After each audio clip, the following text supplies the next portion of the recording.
I was reading this logistics report the other day, which I guess is what I do for fun now, and there was this stat about shipping times.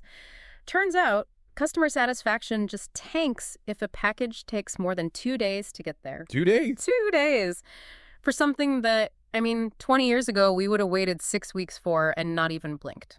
Well, it's the great compression of anticipation, isn't it? We've basically declared war on waiting. We see that gap between wanting something and having something as a bug in the system, not, part of the experience. Exactly. We want the show, the package, the food, the answer now. But today we're looking at a source that kind of suggests this need for speed might actually be ruining the very thing we're trying to enjoy. And I have to say, the source material you brought for this deep dive is, it's unexpected. I thought you might say that.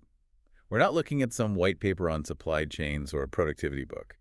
We're doing a deep dive into a story called Toby Tinsel and the Enchanted Peppermint Time Spiral. I'll admit, when I saw that title, I thought, okay, are we pivoting to bedtime stories now? But once I got into it, I realized this is basically a behavioral psychology textbook, just, disguised as a holiday story. It really is. It's a case study on impulse control, perception of time, and what researchers call hyperbolic discounting, which is that tendency for our brains to choose a smaller, sooner reward over a larger later one. Right. But with a lot more pickle-flavored candy than you'd find in your average psychology textbook. A significant amount more, yes. So let's set the scene for everyone. The story drops us into this town called Jingletop. Wow. And the author really goes to great lengths to describe the whole sensory experience of it. It's not just a town. It's a peppermint-scented ecosystem. Which is interesting, right? From a physiological standpoint. Peppermint is a stimulant. It wakes you up, makes you more alert. So the town itself is kind of designed to keep people engaged and buzzing. But the entire social structure of Jingletop revolves around one big thing, the candy cane countdown. Right. And this isn't your normal advent calendar with, waxy, cardboard-tasting chocolate. These things are described as high-stakes, enchanted artifacts. The text says they sparkle with swirls of mystery. And that word mystery is so important. It triggers curiosity, which is just a huge driver of our behavior. If you know exactly what you're getting, the dopamine hit is actually lower. But if it's a mystery, the brain just lights up. It wants to solve the puzzle. Speaking of mystery, we have to talk about the flavors, because the source gets wildly specific here, and I am obsessed. The first one is snowflake lemonade. That's pretty good, right? Delightful. But then we get marshmallow pickle. Yes. Yeah. That is a bold choice, a very bold culinary choice. I'm just trying to picture it. Is it sweet? Is it briny? Why would anyone even look forward to that? I think that's the point, though. It's novelty. Even if it's weird, it's new. And the source tells us that along with the flavors, there's this interactive part. Each cane comes with a riddle from the countdown elf, who is described as a tiny peppermint character wearing shoes. I have some questions about the anatomy there, but we'll just leave that for now. The elf gives the kids a really specific set of rules, and he speaks in jingles, of course. The rhyme is actually a mnemonic device. It makes the rule easier to remember, stickier in the brain. The rule is, 1 cane a day, don't eat too fast, or you might get stuck in the syrupy past. The syrupy past. It just sounds like a sticky situation. It's a very clear warning. But think about the cognitive load on an 8-year-old. You hand them this magical, sparkling, amazing-smelling thing that might taste like pickles, and you say, you can only have 1 tiny piece every 24 hours. It's the Stanford marshmallow test, but the difficulty setting is cranked way up to... To expert, absolutely. In the original test, kids only had to wait, 15 minutes for a second marshmallow? Here, the text implies they have to wait for days, even weeks, to get through the whole thing. That requires a level of executive function that, frankly, most adults don't have. Which brings us to our hero, Toby Tinsel, age 8. And honestly, I kind of relate to Toby. The source introduces him as someone who loves the idea of magic, but he hates the process of it. He looks at this calendar of waiting and just says, nope, I opt out. And the timing of when he fails is so specific. He doesn't crack on day 1 or day 24. Let's day 4. Okay, why is that significant? Is there something about day 4? Well, think about when people usually quit diets or New Year's resolutions. In behavioral science, the start of a new habit is usually carried by novelty, by adrenaline. This is new, this is fun, I can do this. Yeah. By day 4, that novelty's gone, but the new habit hasn't actually formed yet. It's the valley of death for willpower. This is where ego depletion kicks in. Your willpower is a finite resource, and Toby's tank just hit empty. So he's sitting there staring at all these candy canes. The text says his brain was buzzing, and he makes the call. He just overrides the long-term goal for immediate relief. He eats them. All of them. In one giant chomp. Which, just from a physics standpoint, is pretty impressive. But psychologically, it feels like this desperate move to just consume the whole experience at once. He even yells, "I want my Christmas magic now." That line really jumped out at me. I want it now. He's treating magic like a commodity he can just download. He thinks the magic is in the object, so if he consumes the object, he gets the feeling. He doesn't get that the magic is in the time. And the result is pretty visceral. He gets sticky from head to toe. Which is a great physical metaphor for regret, isn't it? Overindulgence rarely feels good afterwards. It feels heavy, it feels sticky. But then the supernatural part kicks in. The warning wasn't a metaphor. Poof. A swirl of sparkles just lifts him off the ground. He didn't just get a stomachache, he, broke physics. He triggered the failsafe. He tried to cheat time. So, time decided to teach him a lesson. He gets pulled into the candy cane time spiral. Okay, I want to spend some time here, because the description of this place is just wild. It's not a dungeon or anything. It's a land where time was tangled in twirls and peppermint portals. It's a perfect representation of a chaotic mind. When you rush, when you binge-eat information or entertainment, your sense of time gets tangled. You lose that linear flow.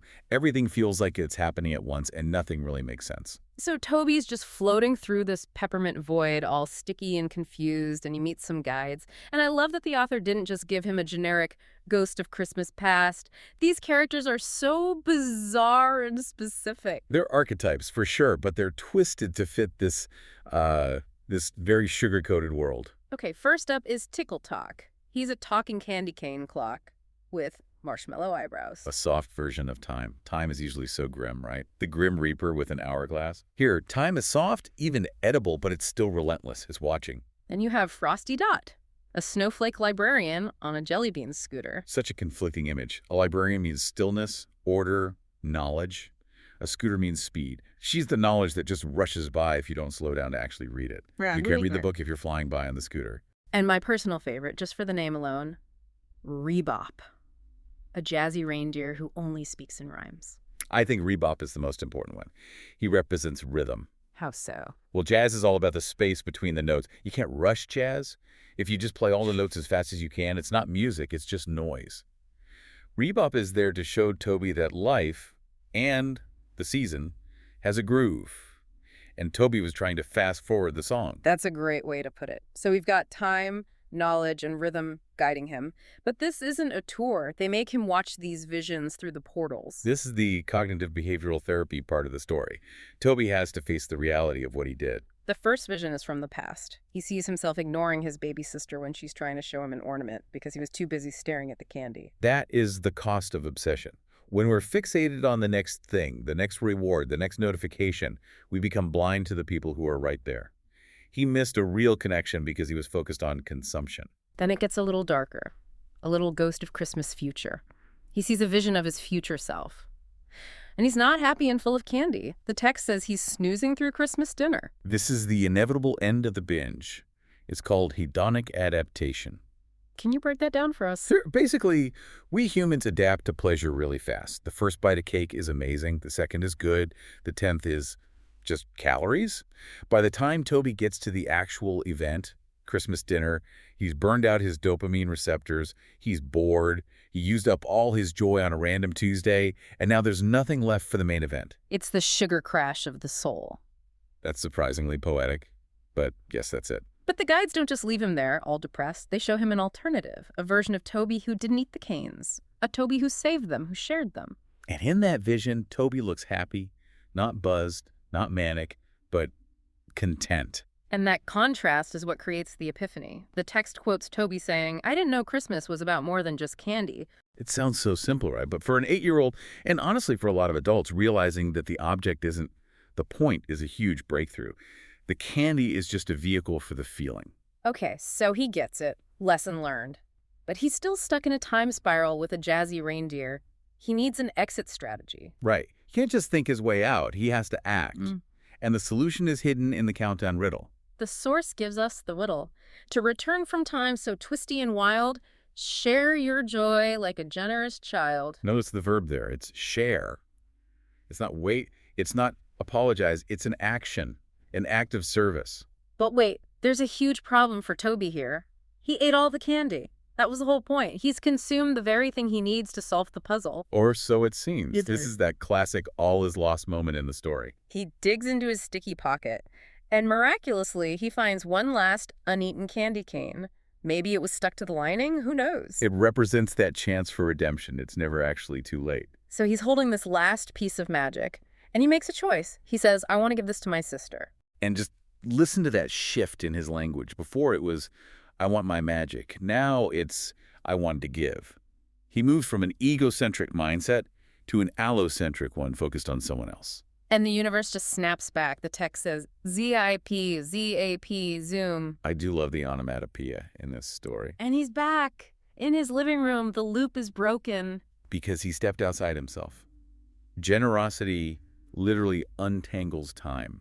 I mean, think about it. When you're really helping someone or sharing a moment, time seems to slow down. It stops being a race and starts being a memory. So Toby's back in the real world. Probably needs a shower, but he's changed. The source goes on to detail how this wasn't just a one-off.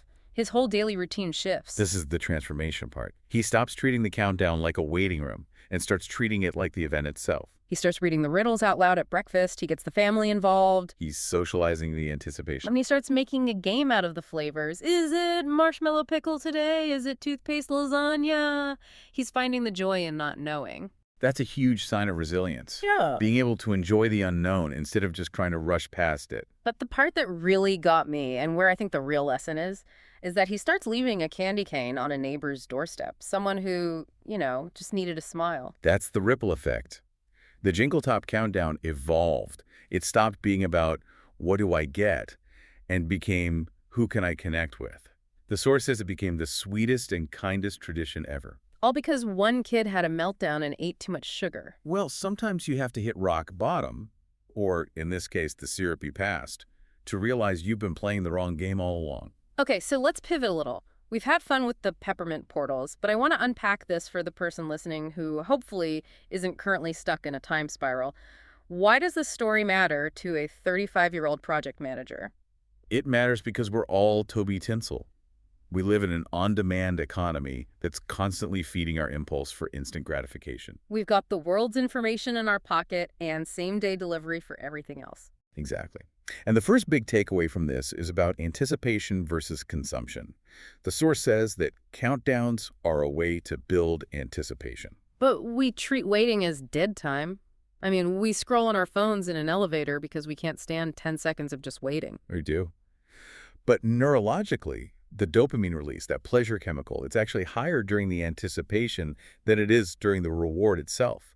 Your brain is happier looking forward to the vacation than it is when you're on the vacation worrying about the flight home. So by rushing the process like binge watching a whole series in one weekend instead of over 2 months, we're actually robbing ourselves of pleasure. We're maximizing efficiency, but we're minimizing joy. We get to the end, but we feel empty. Just like Toby after the binge. Which connects right to the second theme, time management. The source says time is something we measure, but how we use it matters most. Right. Toby saw time as an enemy, a barrier standing between him and the candy. He wanted to demolish the barrier. But what he learned is that time is the medium where relationships actually happen. If you fast forward all the boring parts, the commute, waiting in line, making dinner, you miss all the chances for connection. The boring parts are where life is. And then there's the lesson on moderation and scarcity. Not eating all the candy at once makes things more enjoyable. It goes back to that law of diminishing returns. Scarcity creates value. If you make something special, by limiting it, by waiting for it, it keeps its magic.